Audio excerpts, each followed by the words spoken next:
Hey guys, what's going on? Steven back again, and I'm back with another 40K video from Warhammer. And the topic of today's video is the most controversial book in the Horus Heresy Explained. Very interesting. Controversial. I wonder why it's so controversial. I wonder what makes it so controversial. So, it'll be interesting. But let's get on to the video and find out why this book is so controversial. Here we go. Early on in 2024, with the release of The End in the Death Volume 3, the sprawling saga that is the Horus Heresy finally reached Hope its the audio's conclusion. okay. Spanning dozens of mainline novels, along with countless short stories, audio dramas, and novellas, the series remains as beloved by fans as it is daunting for newcomers. Yeah, so as with any many long-running books. series, opinions on quality are varied with each entry. Some books are beloved by the fans, whereas others are seen as forgettable. But one entry Guess it depends on the is the writer. most divisive and controversial of them all, The Damnation of Pythos by David Annandale, first released in 2014. The For years, Damnation of this book has been the Pythos. target of heavy criticism across the Warhammer fan base. Many Huh. fans have gone as far as labeling it the worst Horus Heresy book ever written. But Really? was this book really that bad? If it really is that bad, then Wow. what did it do that made so many fans viscerally angry? Is the novel actually a hidden gem that too many people have slept on? If it is, then why is it so misunderstood, and what is it actually trying to say? Was The Damnation of Pythos a rare misstep in an otherwise acclaimed series, or did it succeed in ways that readers weren't expecting? Well, I took it upon myself to read this book and figure out what the big deal was. I also did a bunch of research into fan sentiment and spoke to a bunch of heresy nerds at my local game store to get a better understanding of why the book is so controversial. As Okay. I'm not gonna lie to you, I actually kind of really enjoyed it. And true story, one of said nerds threatened me with a box cutter when I told them that. In this video, we're going to dissect the controversy surrounding the Damnation Okay, of that's a Pythos little- in order to figure messed out up. if it deserves its infamous reputation. But before we dive headfirst into the grimdark, and unless you've been living under a rock recently, you've definitely heard of today's sponsor, Into the AM, makers of some of the best graphic I mean, it tees sounds you can like get an on the interesting internet. book. You've also probably seen me I don't wear them know. in pretty much every single video I make. And that's because they're easily my favorite shirts that I own, and I wear them pretty much every single day. They're stylish, comfortable, have a wide array of different designs, and because they're wash and fade resistant, even though I've had them for multiple years, they look just as good as the day I got them. They also don't advertise this part, but I'd say their shirts are about 20% longer than a normal t-shirt. Not enough to look out of place, but just enough that they don't rise up every single time you lift your arms up.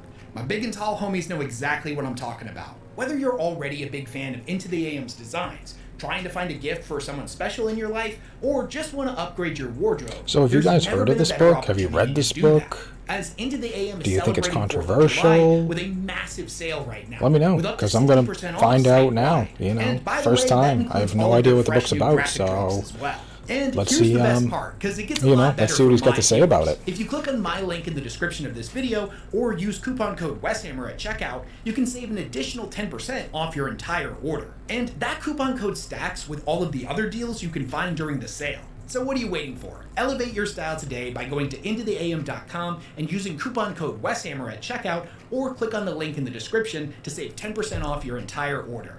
Big thanks to Into the AM for sponsoring this video. Now back to the grimdark. In order to understand why The Damnation of Pythos is such a controversial book within the Horus Heresy, we first Okay. need to start with a summary of its plot and deeper themes. The story follows the remnants of several shattered Loyalist Space Marine legions, primarily the Iron Hands 111th Company, with surviving elements from the Salamanders and the Raven Guard in the aftermath of the drop site massacre on Istvan V. Oh, Traumatized okay. and directionless, these survivors, led by Iron Hands Captain Durin Atticus, Damn. aimlessly drift aboard the crippled Dude, strike that's cruiser disturbing the looking. Veritas Pharaoh, searching for purpose in a galaxy gone mad. Alongside him are his sergeants like Anton Galba, who becomes the novel's emotional and thematic anchor, and support staff including his astropath Rita and a wide cast of mortal serfs like Canshell and Agnes. The Veritas Pharaoh itself is barely functional, a floating mausoleum filled with ghosts of fallen comrades and the philosophical ruin of the Iron Hand's core belief that emotion and flesh are weakness. Following a mysterious psychic signal, the ship enters the Pandorax system, a remote region near the Eye of Terror. Atticus and crew choose to investigate the source and make planetfall on a long-forgotten death world named Pythos. a planet dominated by impenetrable jungles and titanic carnivores. And if that wasn't bad enough, nothing about this place seems to make any kind of logical sense. The saurians they encounter are unusually coordinated, and everything, even the plants and herbivores, hunger for flesh. Terrain shifts unpredictably, time seems inconsistent, so the creatures are a lot smarter. And hallucinations increase among both Astartes and crew alike. But it's not just the monsters in the jungle that they have to fear. Something far darker is lingering here. Something ancient and malevolent that's pressing against the thin veil of reality, whispering words of madness in the night and preying on fear and despair. As the story unfolds, the horrors only escalate. Terrifying, unexplainable events push the mortal serfs to the brink of insanity, while straining the bonds of loyalty and brotherhood among the Space Marines. The shattered remnants of a legion must uncover the mystery of this cursed planet and survive long enough to get a signal back to Terra, or Pythos will become their tomb. What follows in this book is a slow-burn deconstruction of the Iron Hands and their doctrines, a deep dive into transhuman grief and trauma, and how both mortals and Astartes struggle to cope with a universe they no longer understand. All of this unfolds against the backdrop of a hostile world where quite literally everything is trying to kill them. Everything wants to kill them. It all builds towards an absolutely bonkers ending that left me speechless. Both in a good way. Why do I have a feeling this is going to be like one of those, like, not gonna lie, I had a lot of mixed feelings about this book when I first read it, and I walked away from it pretty angry. But don't you worry, because I always get kind of like twisted and stuff like that at the end. I'm gonna do my best to examine both sides of the argument when it comes to whether or not this book is actually good or completely pointless. But I'm letting you know up front that I did end up enjoying it, and I was kind of confused on why it had such a negative reputation, the crazy ending aside. I had to do a little bit more. I have a feeling it's an M. Night Shyamalan type of ending, some sort of twisted, from what I've been able to gather, twisted ending or something like that. That's my guess. Games Workshop originally mishandled its release.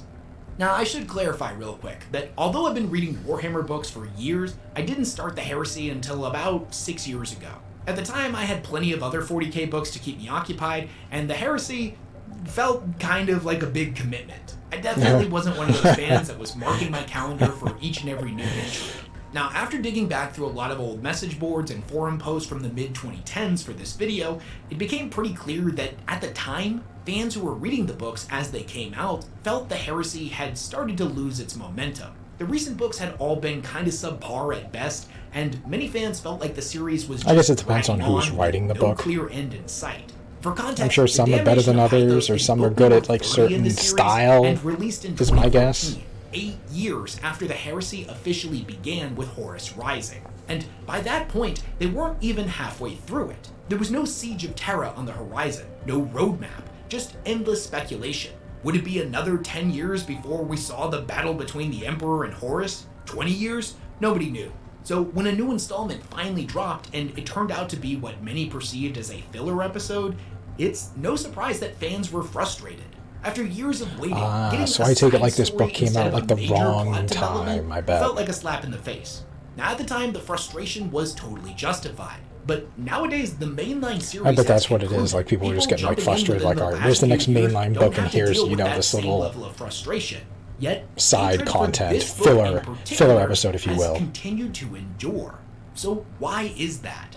And I should clarify real quick because somebody's definitely going to bring it up in the comments section. But yeah, obviously Games Workshop is not really done with the Heresy. They're going to keep milking those sweet Primarch teats for another century. But as far as the core narrative as long as it makes money, it's done. But I'm getting off topic.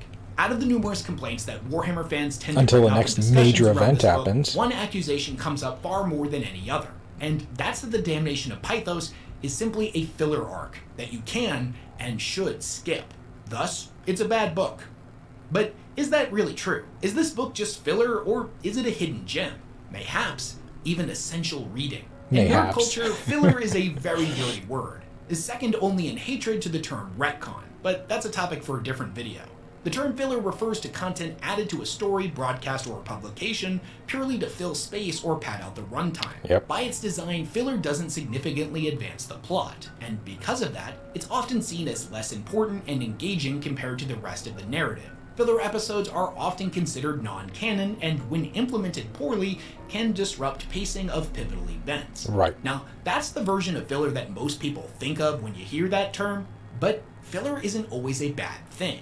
In True. fact, when done well, it can be a powerful tool for world building. Yeah, you can get some in an ironic backstory, twist, can actually character improve development, all pacing. sorts of different Good filler things. slows things down just enough to let the audience breathe and get more immersed in the universe, rather than rushing from one major plot point to the next. Filler gives creators the space to explore the setting beyond the constraints of the main plot, offering the audience deeper understanding of the world, its cultures, history, and everyday lives. These quieter moments Oh yeah, can give you flesh more out side in-depth into the characters or world and show how stuff. the So yeah, universe if it's done operates correctly, outside of it can be constant good. high-stakes conflict. In a grimdark setting like Warhammer 40K or the Heresy, a so-called filler story might focus on the daily horror of Hive City life, or the psychological and physical toll that Horus's rebellion takes on the countless worlds within the Imperium. It's one thing to tell us that the War Master has burned 100 planets, but it's far more impactful when the story takes time to show us this, and then lets us linger in the wreckage. When done well, filler doesn't detract from the story. It adds texture, Or if it depth, takes and place emotional on one of weight, those planets. enriching the main narrative when it finally returns. Whether it's done well or poorly though, filler is usually much more easier to define in a traditional story with a single author and a clear narrative thread. But the Horus Heresy is anything but traditional. It has dozens of authors and exists less as a singular story and more so as a sprawling tapestry of narratives, hundreds of tales that weave in and out of each other, often told out of chronological order with wildly different tones, styles, and focal points.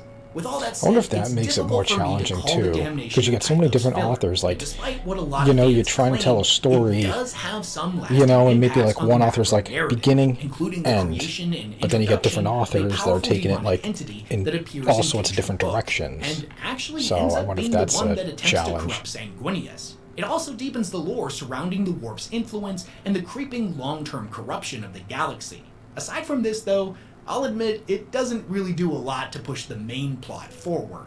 But what it lacks in forward momentum, it more than makes up for by doubling down on and expanding the Heresy's core themes and grimdark tone.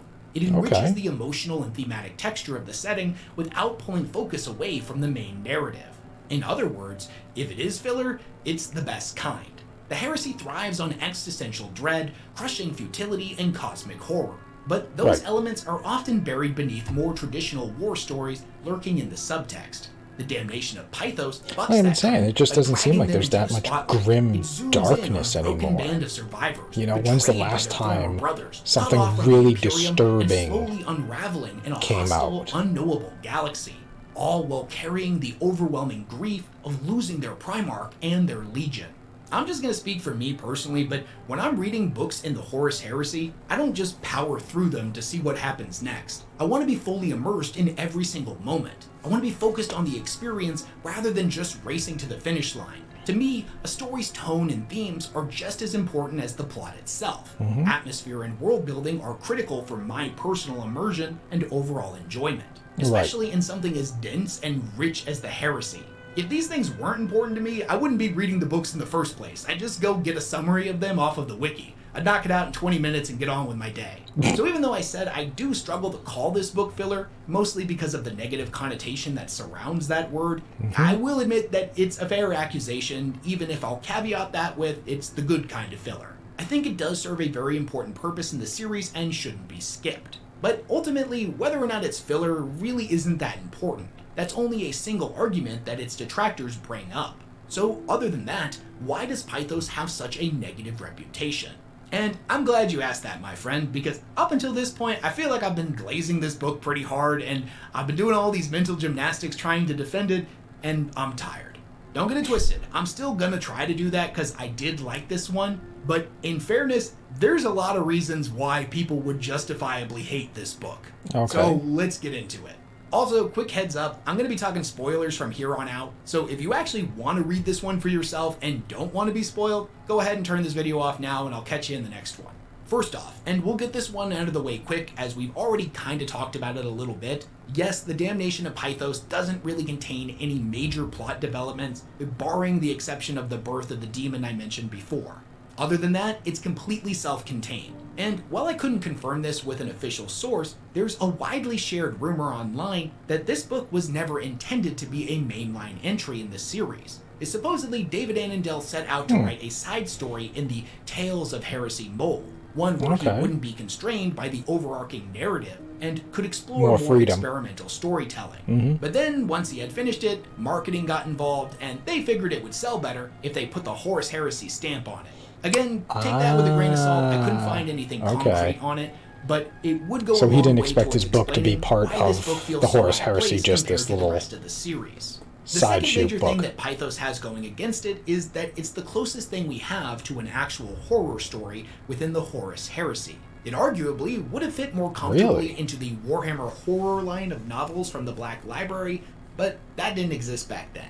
Now, horror is my favorite genre. If you've been watching my channel for a long time, you know I love the spooky stuff. And when I found out that there was a Horus Those are my Heresy favorite videos he book, makes. I'm not gonna lie, I got pretty excited. That's definitely something that's up my alley. But I hope he also does more of those recognize videos, because I like those horror that's not what videos. this series is primarily known Mysteries, for. And unexplained. as such, that type of title was always going to be divisive. Even within the group that enjoys horror, everyone's got their own personal taste.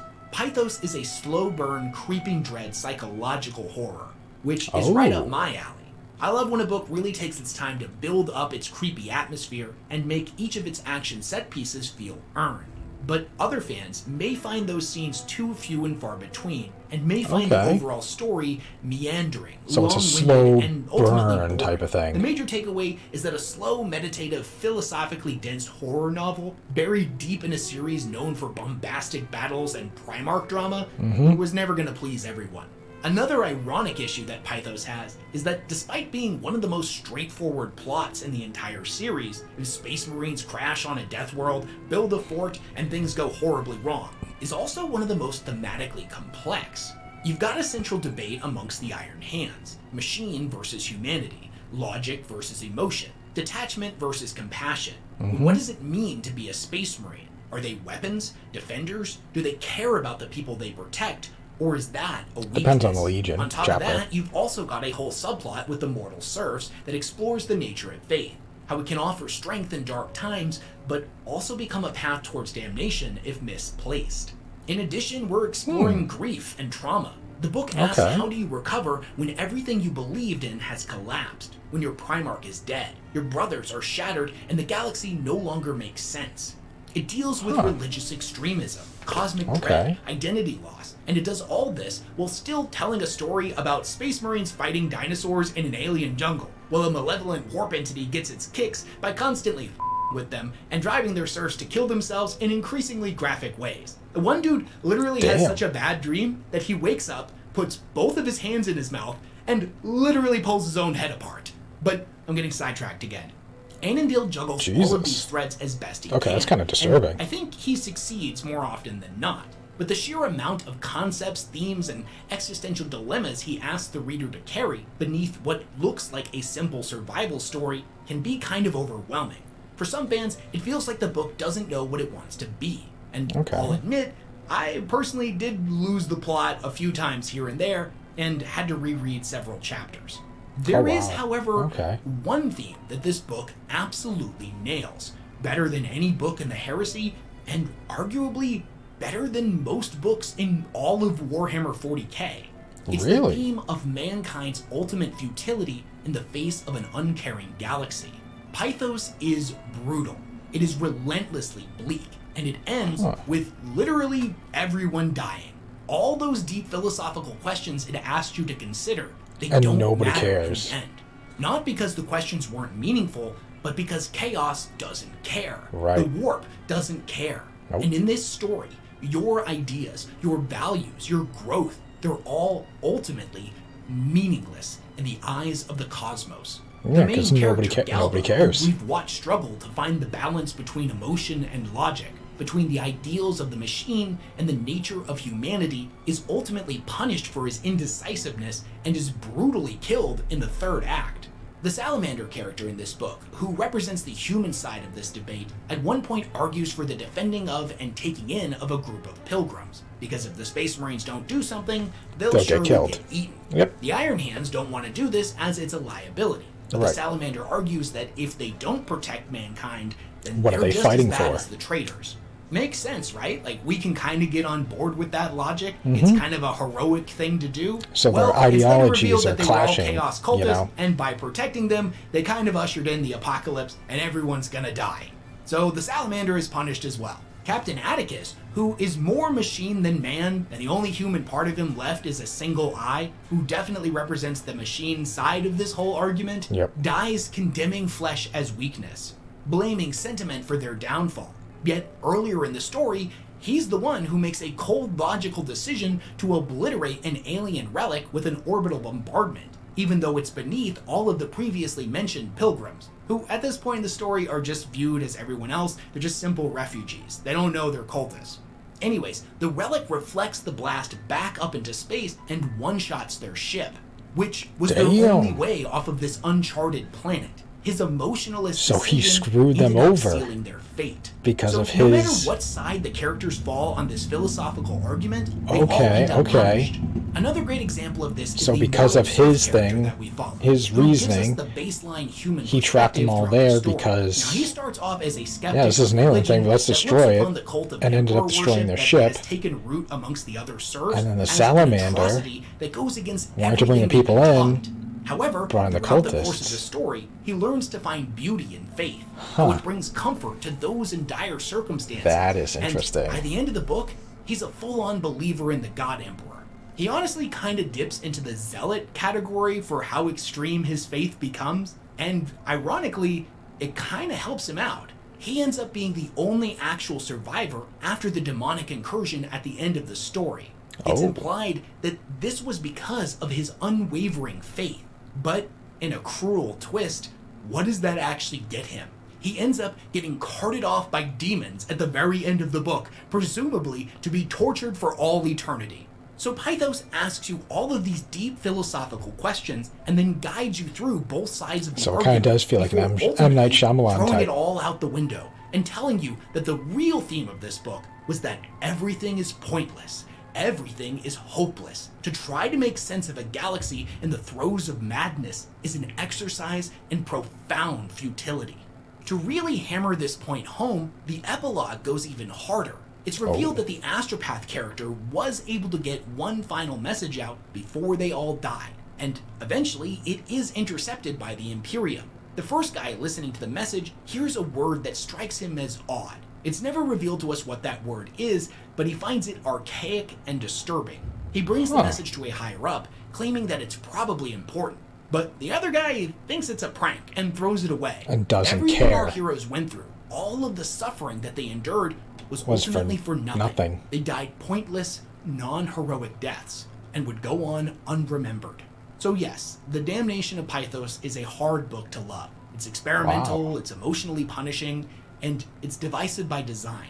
Even those of us who stand by it, who genuinely believe it's a hidden gem that shouldn't be skipped, can still fully understand why so many readers disliked it. But that doesn't make it bad. It makes it honest.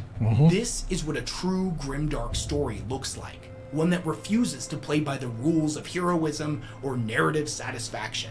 Pythos isn't here to entertain you. It's not here to deliver catharsis or offer answers. It's a horror story in the purest sense. One that doesn't want you to feel relief when it's over. It wants you to feel violated. It wants you to be uncomfortable, to be frustrated, to walk away angry and hollow. It wants you to hate it, and then ask yourself, why? And that's the point. Because in a universe ruled by madness, betrayal, and cosmic indifference, what else could a story like this be? It forces you to sit in your discomfort, to marinate in the bleakness, to reckon with a galaxy where nothing you do matters, and nothing you believe in can save you. It doesn't just tell you what grimdark is, it makes you live in it. Or who knows, maybe I totally missed the mark with this one, and this book's actually ass, and I've just read way too deep into it. If you have any strong opinions on this book, or any other Horus Heresy book for that matter, definitely let me know your thoughts about it down in the comment section. Like I said, this one is pretty divisive, and I'm genuinely curious to hear what y'all's take on it is. Do you think there's room for more experimental books like this one, or do you think the series is at its best when it sticks to the classics? As much as I thoroughly enjoyed this book, and I tried to argue that it's not really filler, ironically, it does have a whole filler segment in it where they leave the planet to go fight the Emperor's children before coming back. That whole thing could be ripped out and thrown away. It's utterly pointless. Which, now that I think about it, is kind of ironic. Anyways, as always, leave all of your thoughts, comments, questions, concerns, and ideas for future videos down in the comment section below. If you made it all the way to the end of the video and you haven't subscribed to the channel yet and you think I've earned it, go ahead and hit that subscribe button and like the video as well while you're at it. Also check out one of the other 2 videos here in the end screen. Anyways, big thanks to everyone who supports all the work that I do, and I will catch you all in the next one. Okay, so there we go. The most controversial book in the Horus Heresy explained. Wow. I don't know, I kind of want to, check it out, because, that does sound pretty, twisted and disturbing. Everybody died on a planet where everything is trying to eat them and kill them. They all died for nothing, no one cared, and that astropath sent that thing. They just passed it off and whatever. Nobody cared. The salamander sticking to his principles, and we gotta save these people. Lo and behold, cultists, So your principles, damn them. And the Iron Warriors, Iron Hands, want to destroy the alien artifact. Destroy their ship. So that's pretty... Yeah, that's pretty crazy and stuff like that. Your faith? That's